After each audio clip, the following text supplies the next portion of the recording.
and 3 assailants got out. A short time later, the 3 began attacking people with knives at various pubs and restaurants in the area. At 16 minutes past 10, just 8 minutes after the first calls for help were made, the 3 attackers were shot and killed by armed police who used an unprecedented number of bullets. That happened close to the Wheatsheaf pub. Well, I'm joined now by former SAS serviceman Phil Campion. Good morning to you, Phil. Talk to me about that police operation that night. 8 minutes from the first 999 call being made, and they'd taken down the assailants. What a cracking operation. You know, you wouldn't want to be left in the dressing room on that one, would you? You know, they absolutely did to the book what they were supposed to do. They came down, they reacted. Yeah, that's a cold start. That's standing a start. You know, telephone goes, bang, 8 minutes later, there's 3 on the pavement, dead. And that's it. Regardless of how many rounds they fired or anything else, you can't pick that apart. They didn't hurt anybody. They came in and they just did exactly what they were supposed to do. So you can't knock them at all.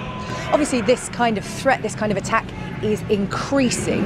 How is policing changing to adapt? Are we seeing evidence of that in their response on Saturday night? I mean, yeah, obviously, you know, they're cross-pollinating a little bit with some of the military skills that I had.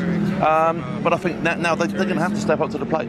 And the ones that don't want to be armed are either going to have to get out eventually or be phased out. And then I think eventually everybody will be armed with the rate that things are escalating. Yeah, you talked a little bit about your experience there with the SAS, and the SAS have been training some of the counter-terrorism officers, and we saw on Saturday night the SAS being flown in on that Blue Thunder helicopter. We're now learning a bit more about that. They weren't needed, they were called by the Home Office for backup. How much is the SAS training coming into play now and being effective? What are they teaching counter-terrorism officers? The regiment, I'm not placed to say exactly what they're doing and how their tactics go, but what I can say is they are recognised as the best special forces in the world, and you know, unfortunately they're being showcased, but they will do the job, and they will teach them, you know, all the skills required and the latest techniques on the market and everything encompassing getting rid of this problem.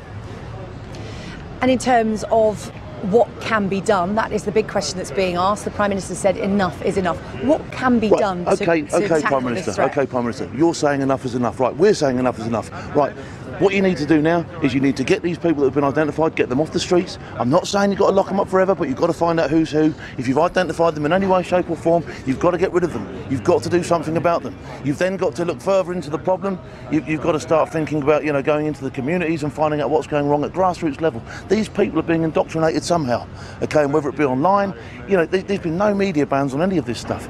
In the old days, they used to ban the media, they used to get to the root of the problem and then start rolling it out. Nowadays, it's just straight up in the air, and we're giving them what they want. You know, they've had more cameras down here than Oprah Winfrey could ever get. Do you know what I mean? So it's ridiculous.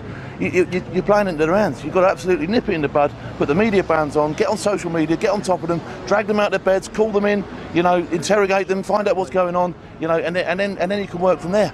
But until we start doing that, while we start pussyfooting around, you know, the pen they say is mightier than the sword until it hits you on the head, and then you find out what the sword's all about, and then you've got to act back. So you can't, you know, we're messing around a little bit, I think. And I know there's elections on and all that sort of stuff. We'll raise the bar a little bit until the elections are over, and then we can get amongst them.